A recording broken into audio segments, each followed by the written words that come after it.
여러분 안녕하십니까? 2월 14일 수요일 넘치는 우리 교회 매일 묵상 시작하도록 하겠습니다. 오늘 본 말씀은 마가복음 3장 1절부터 19절까지 말씀입니다. 어제 본문을 통해서 금식과 안식일에 관해서 이 종교 지도자들과 어떤 이런 마찰이 생기는 것을 우리가 살펴보았습니다. 오늘 이제 계속해서 그와 관련된 이야기들이 나오는데요. 꼼꼼하게 묵상하시면 예수님께서 왜 사람들에게 핍박을 받으셨는지, 그리고 왜 예수님은 다른 하나님 나라의 지금까지 살던 방식이 아니라 하나님 나라의 이런 방식에 대해서 이야기를 하셨는지에 대해서 살펴볼 수 있을 것 같습니다. 오늘 1절 말씀에 보시면 예수께서 다시 회당에 들어가시니 한쪽 손 마른 사람이 거기 있는지라 라고 이렇게 얘기합니다. 회당은 유대인들이 안식일에 모여서 율법을 낭독하고 또 설교를 듣고 하는 그런 기관이었습니다. 오늘날의 교회와 같은 역할을 하던 곳이다라고 그냥 이해하시면 될 것 같아요. 누구나 가서 이 말씀 두루마기를 펼쳐서 말씀을 읽고 설교를 할 수 있었거든요. 대부분 다 랍비들이나 선생님들이나 이런 사람들이 했겠죠. 예수님께서 사람들이 많이 모여있는 회당에 가셨는데 그쪽에 한쪽 손 마른 사람이 있는 거예요. 그러니까 이제 손이 이렇게 접혀 있는 상태로 있는 거죠. 근데 그 회당에 모였다라고 하는 건 그날이 안식일이라는 거거든요. 안식일에 사람들이 회당에 모이니까. 근데 이 종교 지도자들이, 다시 말해서 바리새인들이나 서기관들이나 이런 사람들이 회당에서 예수님이 그 사람을 고칠 것인가 안 고칠 것인가, 오늘은 안식일인데 요게 포인트라는 거죠. 어제도 말씀드렸지만 안식일에는 노동이 금지되었기 때문에 사람을 고치는 일을 하면 안 되지 않습니까? 그래서 그 바리새인들이 예수님이 그 사람을 고치나 안 고치나 지금 요걸 보는 거고요. 예수님께서는 굳이 안식일에 사람을 고치면서 그들과 대립하는 것을 보게 됩니다. 오늘 보시면요, 2절에 사람들이 예수를 고발하려 하여 안식일에 그 사람을 고치시는가 주시하고 있거늘, 이렇게 얘기하거든요. 그러니까 이미 주시하고 있는 거예요. 어떻게 하나 보자라고 하는 거죠. 여러분, 우리도 똑같습니다. 누군가를 향해서 혹은 무엇인가를 향해서 주시하면 그것만 보입니다. 여러분, 제가 전에 말씀드렸잖아요. 제가 낯선 도시에 가면 제일 뭐부터 보인다고요? 교회부터 보입니다. 현수막이 100개가 붙어 있어도 교회 현수막부터 보이는 게 이런 마음인 거예요. 왜냐하면 주시하고 있거든요. 교회에 주시하고 있기 때문에 교회가 보이고 교회 현수막이 보이고 이런 것들이 보이는 거죠. 사람에게 대해서 똑같습니다. 내가 누군가를 주시하고 있으면 그 사람 행동 하나하나가 내 눈에 거슬려 보이든지, 아니면 그 행동 하나하나가 내 눈에 마음에 들어 보이든지. 마음에 들어 보이면 다행인데 마음에 들지 않고 밉고 싫어 보인다면 그 사람이 아무리 좋은 걸 이야기해도 싫어 보이고 미워 보이는 거죠. 예수님이 딱 지금 그런 케이스라는 거예요. 그래서 예수님께서 그 마음을 아시고 뭐라고 이야기하시냐면 4절에요. 그들에게 이르실 때 안식일에 선을 행하는 것과 악을 행하는 것, 생명을 구하는 것과 죽이는 것, 어느 것이 옳으냐 하시니 그들이 잠잠하거늘, 이렇게 얘기합니다. 안식일에 생명을 구하고 선을 행하는 것이 맞느냐, 아니면 악을 행하고 죽이는 것이 맞느냐라고 이렇게 물어보는 거죠. 여러분, 뭐라고 대답하실 거예요? 당연한 거 아닙니까? 생명을 구하고 선을 행하는 게 당연히 옳지요. 이거는 안식일이 아니라 어느 날이라도 마찬가지일 것이고요. 하나님의 명령에 따라 안식하는 날이라면 더더욱 그리해야 될 터인데, 이 바리새인들은 자신들이 만들어 놓은 계명을 가지고 선을 행하는 것조차 막고 있고 생명을 구하는 것조차 막고 있다는 겁니다. 잘못된 주시가 어떠한 결과를 나타내고 있는지 우리에게 잘 보여주는 장면입니다.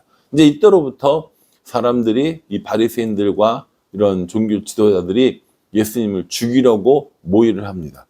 그래서 되게 웃긴 건요, 6절에 바리새인들이 나가서 곧 헤롯 왕과 함께 어떻게 하여 예수를 죽일까 의논하니라 이렇게 얘기합니다. 이 헤롯 땅이라고 하는 사람들이 나오잖아요. 이건 헤롯의 무리들이라는 뜻이거든요. 이 헤롯 땅은 친 로마 사람들이었습니다. 정부를 구성하고 있는 이 식민 지배를 하고 있는 로마의 이 빌부터 사는 사람들이라는 거죠.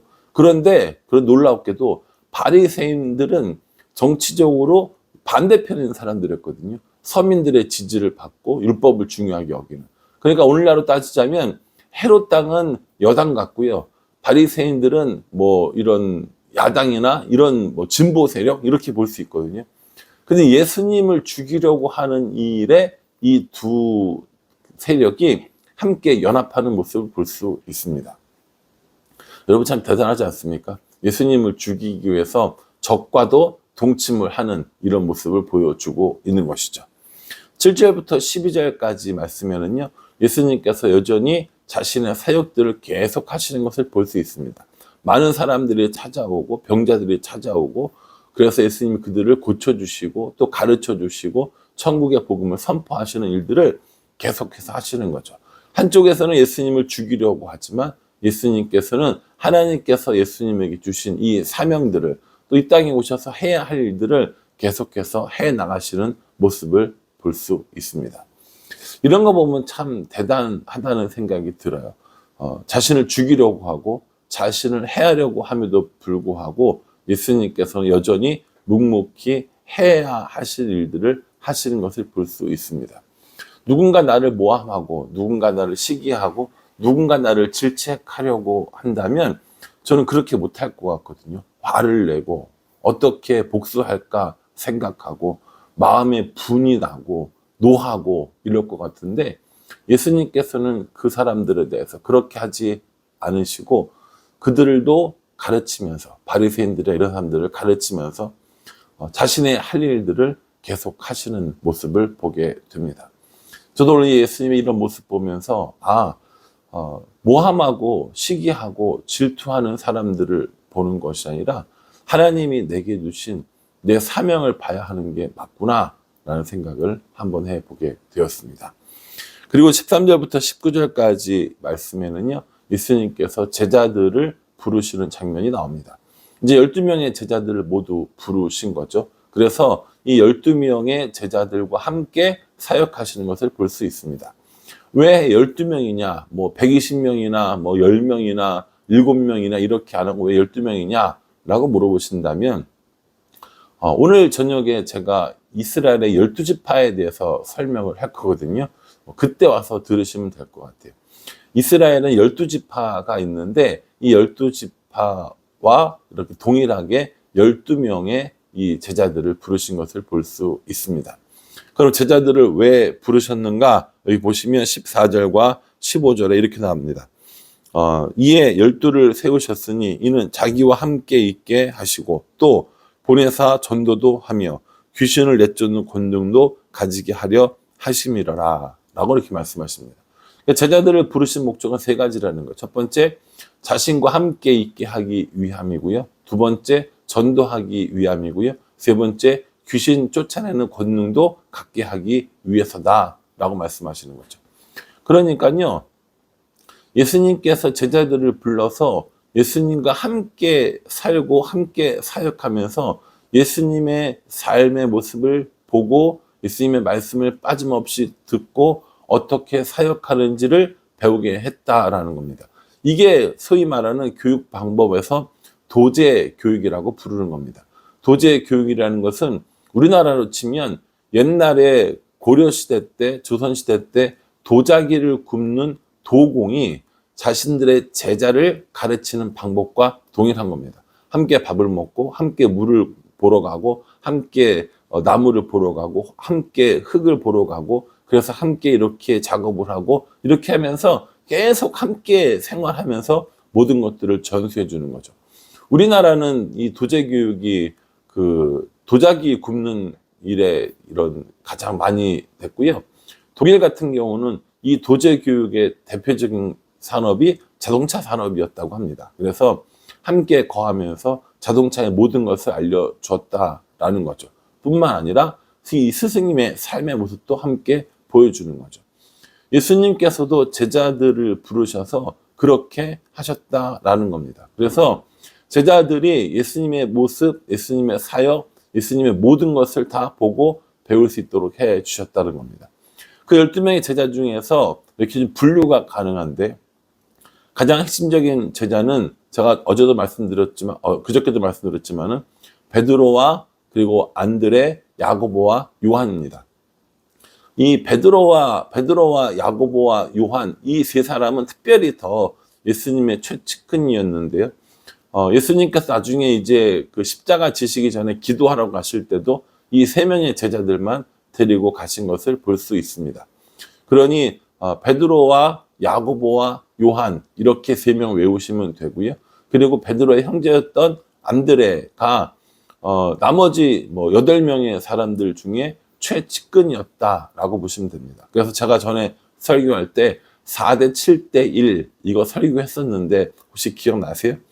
안드레와 베드로 그리고 야고보와 요한, 이 4명의 사람들은 예수님을 위해서 목숨 버리는 것도 아깝지 않을 만큼의 최측근들의 사람이었고, 그리고 그 외에 7명의 사람이 있었고 나머지 한 사람 가룟 유다가 있었다라고 얘기하면서 내 주위에도 4명 정도는 나를 향해서 목숨을 버릴 정도의 충성을 보여주는 아주 친밀한 사람들이 있고, 그 중에 한 명은 나를 죽일 만큼, 나를 죽이고 싶고 팔아버릴 만큼 나를 미워하는 사람이 있고, 나머지 7명은 어느 적정한 관계를 지내고 있는 것이다 라는 이야기를 설교로 만들었던 이야기한 적이 있습니다. 오늘 이 12제자의 이 명단을 보면요, 제일 먼저 베드로가 나오고요, 그리고 이 안드레와 베드로가 나오고 야고보와 요한이 나오거든요. 이 야고보와 요한에게는 보아너게라는 별명을 지어주십니다. 이 보아너게라는 뜻은 우레의 아들이거든요. 우레가 뭡니까? 비와 천둥의 아들이라는 뜻이죠. 굉장히 성격이 급했고 굉장히 다혈질이었고 또 명예욕도 있었고, 나중에 결국에 이 야고보는 12명의 그 제자 중에서 최초의 순교자가 되는 모습도 볼 수 있습니다. 그러니까요, 예수님의 제자들을 기억하는 이런 방식이요, 베드로, 안드레, 야고보, 그리고 가룟 유다, 그리고 나머지 8명의 사람들, 혹은 베드로, 안드레, 형제죠, 야고보와 요한 또 형제입니다. 이 4사람과 나머지 7명, 그리고 가룟 유다, 이렇게 이해해 주시면 좋을 것 같습니다. 명단 한번 살펴보면요, 베드로와 야고보, 요한이 먼저 나오고요. 그 다음에는 18절이죠.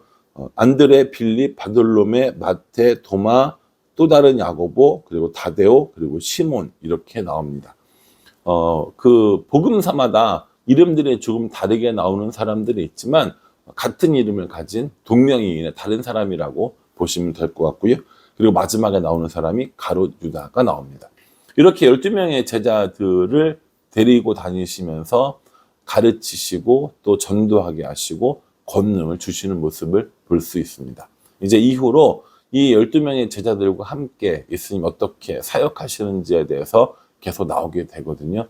예수님의 가르침을, 예수님의 사역을, 또 주변 사람들의 모습을 한번 살펴보면서 이 마가복음 묵상을 계속 이어나가면 될 것 같습니다.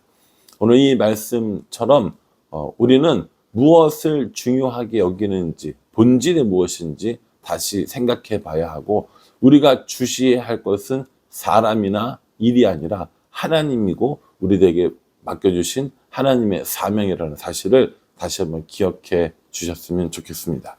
우리도 제자의 삶을 살아간다고 하니 예수님의 제자가 되어서 무엇을 할지, 권력과 힘을 휘두를 것인지, 아니면 예수님과 동행하는 삶을 살지 잘 묵상하고 예수님과 함께 살아가는 제자의 삶을 살아가는 우리 모두가 되기를 주님의 이름으로 축복합니다. 기도하겠습니다. 하나님, 굳이 안식일에 병자를 고치시면서 안식일에 정말 중요한 본질이 무엇인지 알려주셨습니다. 우리가 본질을 따라 살아가는지 아니면 나의 시선을 따라 살아가는지 우리 스스로를 돌아볼 수 있게 하여 주시옵소서. 사람에게 주시하지 않고 하나님께 주목하며 하나님께서 맡겨주신 그 사명을 따라 살아가는 우리가 될 수 있도록 인도하여 주시옵소서. 12명의 제자를 부르신 것처럼 우리도 불러주셨사오니 예수님과 함께 하게 도와주시고 예수님이 주신 사명을 따라 전도하고 또 권능을 행하는 우리가 될 수 있도록 인도하여 주시옵소서. 예수님의 이름으로 기도합니다. 아멘. 예, 여러분 이 마가복음 말씀 꼼꼼하게 묵상하시면 여러분들 신앙에 정말 많은 도움이 될 거라고 생각합니다. 꼭 그렇게 묵상해 주시기를 부탁을 드리겠습니다. 감사합니다.